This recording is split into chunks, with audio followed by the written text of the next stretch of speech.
울산시가 오랫동안 공을 들여왔던 분산에너지 특화지역 최종 후보지로 선정됐습니다. 분산에너지 특화지역은 전기 생산자가 한전을 거치지 않고 기업 등 수요자에게 직접 전기를 공급할 수 있는 특례가 적용됩니다. 최종 후보지라는 꼬리표가 붙었지만 여러 여건을 봤을 때 사실상 확정적이라는 게 울산시의 분석입니다. 전우수 기자가 보도합니다. 산업통상자원부가 분산에너지 특화지역 일명 분산특구실무위원회를 갖고 울산시 등 7곳을 최종 후보지로 선정했습니다. 분산특구는 분산에너지 활성화 특별법에 따라 한국전력공사를 거치지 않고 전력 생산자와 소비자가 직접 거래할 수 있는 특례가 적용됩니다. 산업통상자원부는 분산특구를 신청한 전국 11개 지자체 가운데 울산 등 7곳을 최종 후보지로 선정했습니다. 울산시와 충남 서산, 전남 해남이 전력 직접 거래 등을 통해 신규 수요를 유치하는 전력 수요 유치형에 선정됐고, 경기도 의왕시, 경북 포항시, 부산시, 제주도가 에너지 저장 장치나 태양광 등의 신규 비즈니스 모델 도입을 위한 신산업형 특구 후보지로 선정됐습니다. 전력 수요 유치형 후보지로 선정된 울산은 남구와 동구, 북구 효문과 연암동 이런 울산 미포 국가산단 약 1,379만 평 규모를 특구 지역으로 신청했습니다. 지역발전사인 SKMU가 직접 거래를 통해 울산 미포 산단에 다수 입주해 있는 석유화학 업계에 전기를 한전보다 싼 요금으로 공급하고 탄소 배출권과 연계한 전기요금 등 다양한 요금제를 도입하겠다는 게 울산시의 계획입니다. 울산시는 분산특구로 지정되면 올해 말부터는 사업에 들어갈 수 있을 것으로 전망하고 있습니다. 분산특구 지정은 다음 달로 예정된 산자부 에너지위원회에 심의만 남겨놓고 있습니다. 울산은 전국 지자체 중에서 분산에너지 활성화를 주도해왔고 전력 생산이나 수요, 공급 등 전체적인 실효성 면에서 사실상 확정적이라는 게 울산시 자체 분석입니다. 우리 시는 특구 내에 국내 최대 규모의 인공지능 데이터 센터를 유치할 계획입니다. 사업 추진을 위한 부지 확보 등 기업의 움직임이 이미 가시화되고 있고 세계 최대 규모의 클라우드 서비스 기업과 협업 논의도 현재 진행되고 있습니다. 울산은 반도체와 2차 전지 같은 전력 다소비 업종을 미래 전략 산업으로 집중 육성하고 있고 데이터 센터 지방 이전 등으로 지방 소멸에 가장 효과적으로 대응할 수 있다며 분산특구 지정을 자신하고 있습니다. 울산시는 분산에너지 특화 지역 지정이야말로 기업도시 울산의 경쟁력을 한층 높이는 전략 자산이 될 것으로 기대하고 있습니다. 제시뉴스 전우수입니다. 울산 북구 정자항 앞바다에 고정식 해상풍력 발전기 18기가 들어섭니다. 동남 해안해상풍력발전은 북구 정자항 앞바다에 해상풍력 발전기 18기를 설치해 총 144메가와트 규모의 전력을 생산하고 생산된 전력은 동울산 변전소를 통해 지역기업과 산업단지에 공급할 예정이라고 밝혔습니다. 동남해안해상풍력발전은 본격적인 사업 시행에 앞서 오는 29일 주민설명회를 열고 어업 피해와 보상 방안 등을 협의한 뒤 2018년 1월 착공에 들어갈 예정입니다.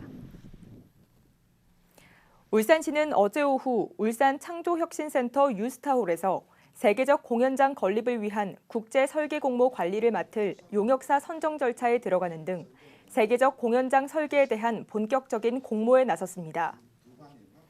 울산시는 어제 전문가 평가위원 8명이 참석한 가운데 입찰 참가업체 3곳에 제안서 설명과 질의 답변을 듣고 이 가운데 이달 말까지 1개 용역사를 선정했습니다. 선정된 용역사는 현재 마무리 단계에 있는 세계적 공연장 전용 홈페이지 구축이 완료되는 동시에 명성 있는 국내외 건축가의 참여 확대를 위해 6월부터 공개 모집 절차를 거친 후 건축기획 설계 공모에 참여할 건축가를 선정하게 됩니다. 2025년 저출생 대응 울산 지역 연대 정기회의가 어제 오후 남구 차오름센터에서 열렸습니다. 어제 회의에서는 저출생에 대응하기 위한 울산 지역 연대의 올해 추진 계획을 공유하고 공동으로 추진해야 할 지역 활동과 공동 캠페인에 대한 기관별 역할 등에 대해 세부적으로 논의하고 결정했습니다. 저출생 대응 울산 지역 연대는 저출생 현상으로 초래될 수 있는 사회적 위기에 대응하기 위해 지역 공동 프로그램을 개발하고 협력 체제를 갖추기 위한 목적으로 구성됐으며 현재 경제계와 언론계, 시민단체 등 지역 17개 기관이 참여하고 있습니다. 중구청이 중소기업 근로자들의 기숙사 임차비를 지원합니다. 중구청은 대표자 또는 법인 명의로 오피스텔이나 빌라 등을 임차해 근로자 기숙사로 사용하면서 월세를 내고 있는 관내 중소기업을 대상으로 임차료의 일부를 지원한다고 밝혔습니다. 지원 대상은 중소기업 한 곳당 최대 3명의 근로자로 근로자 1명당 월 30만 원까지 임차료의 50%를 최대 8개월간 지원합니다. 원전 유치 등의 보상으로 울주군 서생 지역에만 지급되는 원전 지원금이 2,050억 원에 달합니다. 하지만 10년 넘게 제대로 사용하지 못하고 있는데요. 막대한 원전 지원금을 집행해야 할 주민 대표단체 회장이 공석인데다 추진하는 사업마다 적절성 논란 등으로 제동이 걸리고 있기 때문입니다. 구현희 기자입니다. 3년 전 첫 삽을 뜬 서생면 주민복지센터입니다. 서생면 주민협의회가 이 복지센터 건립에 투입한 사업비는 80억 원. 하지만 이미 준공됐어야 할 센터는 공사가 중단된 상태입니다. 입찰 과정에서 발생한 문제로 소송에 휩싸였기 때문입니다. 이곳은 서생면 주민협의회가 행복주택을 짓겠다며 매입한 부지입니다. 하지만 사업비 100억 원을 들여 취약계층을 위한 행복주택을 짓겠다던 계획은 뒤늦게 사업성이 없다는 이유로 무산됐습니다. 부지 매입비로 이미 22억 6천만 원을 지출하고 난 뒤였습니다. 행복주택이라 하는데 100만 원을 받겠습니까? 80만 원을 받겠습니까? 100억 투입했는데 시너지 효과가 1억도 안 논다면 1%가 안 된다면 그거는 모순이 있지 않느냐. 서생면 주민협의회가 추진했거나 추진 중인 각종 사업들의 재원은 원전 지원금입니다. 2008년 고리 1호기 수명 연장을 시작으로 고리 3, 4호기 출력 증강과 세울 3, 4호기 자율유치 인센티브를 합쳐 서생 지역에만 모두 2,050억 원의 원전 지원금이 지급됩니다. 하지만 추진하는 사업마다 적절성 논란이 끊이지 않고 있습니다. 사업 추진 도중에 무산되거나 계획이 변경되면서 용역비로 날린 돈만 수억 원에 달합니다. 주민들이 좋은 그런 사업을 해줘야 되는데 하는 것마다 다 그랬어. 뭐 이후에도 수도대 붙고 일부에도 뭐 지금 또 수도대가도 뭐 100억 물려줘야 된다든가. 게다가 최종 결정권을 가진 주민협의회 회장 자리는 직전 회장이 불미스러운 일로 물러난 이후 공석입니다. 이렇다 보니 신규 사업들도 사실상 중단된 상태입니다. 원전 유치 등의 보상으로 주민들에게 돌아가야 할 원전 지원금.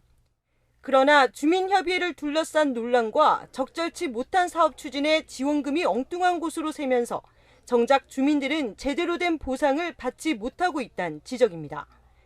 JCN 뉴스 구현입니다. 제21대 대통령 선거를 10여일 앞두고 울산 지역 여야 양당 후보 선거대책위원회가 대시민 홍보를 강화하고 나섰습니다.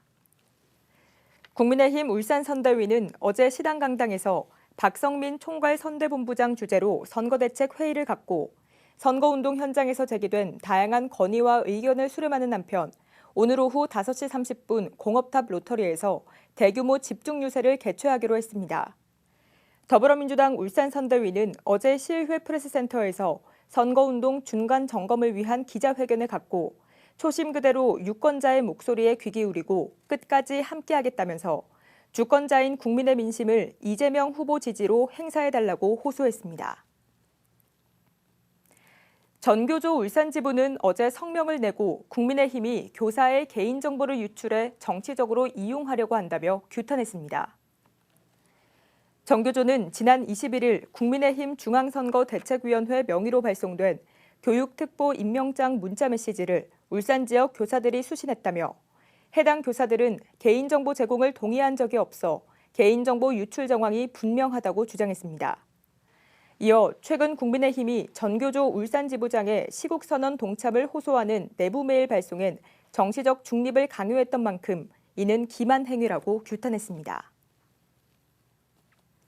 울산시 선거관리위원회는 제21대 대통령 선거 사전투표일인 29일과 30일 그리고 6월 3일 선거일에 중증 장애인 등 거동 불편 선거인의 이동 편의를 위해 차량과 활동 보조인을 지원한다고 밝혔습니다. 교통편의 제공 대상에는 중증 장애인뿐만 아니라 거동이 불편한 어르신과 임신부도 포함됩니다.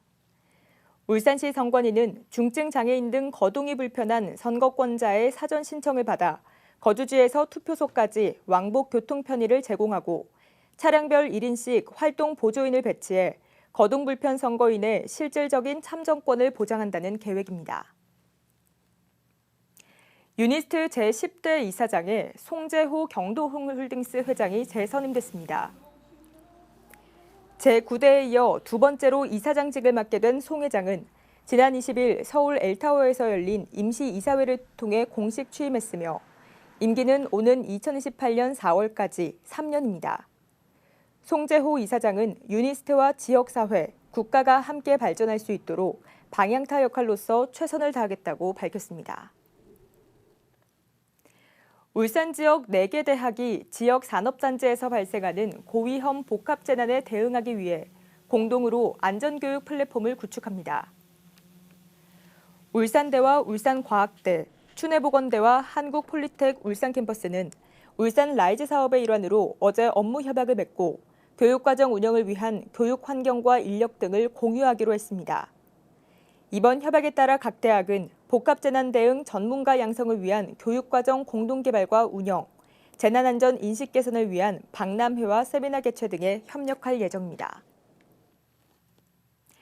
때이른 초여름 날씨에 성가신 모기들의 활동 시기도 빨라지고 있습니다. 울산에서는 예년보다 한 달 앞서 모기 집중 방역이 시작됐는데요. 주민들도 자율 방역에 팔을 걷고 나서면서 본격적인 방역 작업에 한창입니다. 라경훈 기자가 현장 다녀왔습니다. 연무기에서 하얀색의 살충제가 연기처럼 뿜어져 나와 하수구 곳곳을 소독합니다. 초여름 날씨가 시작되면서 보건소 방역기동대가 모기 집중 방역에 나섰습니다. 하수구 주변에 상당히 많이 발생을 하고 있죠. 5월인데도 모기들이 상당히 발생하고 있는데 깔따구가 모기들이 상당히 많이 번지고 있어가지고 이상기후로 여름더위가 앞당겨지면서 모기 활동 시기도 빨라졌습니다. 5월달이지만 보시는 것처럼 이렇게 많은 모기들이 포집돼 있습니다. 주민들도 팔을 걷어붙였습니다. 자율방제단을 꾸려 지역 곳곳을 돌며 풀숲과 배수로 등 모기 서식지를 찾아 집중적으로 방역하고 있습니다. 많이 나오는 지역을 저희들이 많이 알고 있기 때문에 그 지역을 이제 집중적으로 이렇게 약을 칠 수가 있습니다. 내 지역은 내가 지킨다는 취지로 저희들이 지원하게 되었습니다. 이산화탄소로 모기를 유도해 모기 발생 상황을 실시간으로 파악할 수 있는 디지털 모기 감시 시스템. 지난해 5월 울산에서 처음 설치된 이후 지난해만 14만 마리의 모기가 포집됐습니다. 특히 지난해 6월 한 달에 포집된 모기 수가 전체의 절반 이상을 차지할 만큼 이 시기 모기 출현이 가장 활발한 것으로 나타났습니다. 방역당국은 이에 따라 모기 집중 방역 기간을 예년보다 한 달 앞당겨 시행하고 야간 방역 기간도 한 달 더 연장했습니다. 최근에 이상기후로 모기 발생이 계속 증가하고 있습니다. 주민 여러분들께서는 집 주변에 고인 물을 좀 제거해 주시고 야외 활동 시에 모기가 물리지 않도록 예방에 철저히 기해 주시면 고맙겠습니다. 한편 질병관리청은 이미 지난해보다 4일 빠른 3월 27일 전국에 뇌염 모기주의보를 발령했습니다. 최근 내린 비도 모기 번식에 적합한 조건이 되고 있어 이상기후가 이어질 경우 올해 모기 활동 기간은 더욱 길어질 것으로 전망되고 있습니다. JCN 뉴스 라경훈입니다. 울산 지역 파크골프 인구가 해마다 20% 이상 증가하고 있습니다. 울산시는 안수일 시의원의 파크골프장 조성과 관련한 서면 질의에 대한 답변에서 울산 지역 파크골프협회의 회원수는 2022년 3,800명에서 2023년 4,700명으로 그리고 지난해는 6,110명으로 매년 20% 이상 증가하고 있다고 밝혔습니다. 이 같은 증가에 따라 울산 5개 구군의 파크골프장은 울주군이 3곳, 나머지 4개 구가 각 한 곳씩 모두 7개의 파크골프장이 운영 중이며 중구와 동구, 북구가 각 한 곳씩 그리고 울주군 2곳 등 모두 5개의 파크골프장이 새롭게 조성 중이라고 설명했습니다. 울산시는 오는 9월 4일부터 8일까지 프랑스 파리에서 열리는 리빙 디자인 박람회인 2025 파리 매종 오브제에 참가할 울산 지역 중소 중견기업을 오는 30일까지 모집합니다. 매종 오브제는 가구와 생활용품, 실내 장식, 공예품 분야에서 매년 2천여 기업이 참가하고 140개국에서 5만여 명의 업계 관계자가 방문하는 세계 최대 규모 박람회입니다. 신청을 원하는 기업은 한국디자인진흥원 누리집을 참고해 참가 신청서와 기업 소개서 등 필수 서류를 제출하면 되며 울산시는 신청 기업 가운데 6월 중 평가를 실시해 2개사를 선정할 예정입니다. 2025년 생물 다양성의 날 기념식이 어제 오후 울산시의회 시민홀에서 열렸습니다. 자연과 조화를 이루는 지속가능한 미래를 주제로 마련된 이번 행사는 안승대 울산시 행정부시장과 민간단체 회장 등 120여 명이 참석한 가운데 야생동식물보호관리협회 구조팀장 김태영 씨 등 유공자 9명에게 울산시장 표창이 있었습니다. 생물 다양성의 날은 생물 다양성에 대한 이해와 인식을 높이기 위해 1993년 유엔이 매년 5월 22일을 기념일로 제정해 기념해오고 있으며 울산시도 매년 이날 기념식 등의 행사를 마련하고 있습니다. 북구청이 아동학대 고위험 아동들을 대상으로 유관기관과 합동점검을 실시합니다. 북구청은 아동학대가 있었던 가정 가운데 재학대 발생 우려가 있는 가정 등 8가구, 아동 10명을 점검 대상으로 선정했습니다. 이번 점검은 다음 달까지 북부경찰서와 울산시 아동보호 전문기관과 함께 실시되며 아동들을 직접 만나 신체와 심리 상태 등 재학대 유무 등을 점검할 예정입니다. JCN 모닝앤 울산 마칩니다. 함께해 주신 여러분 고맙습니다.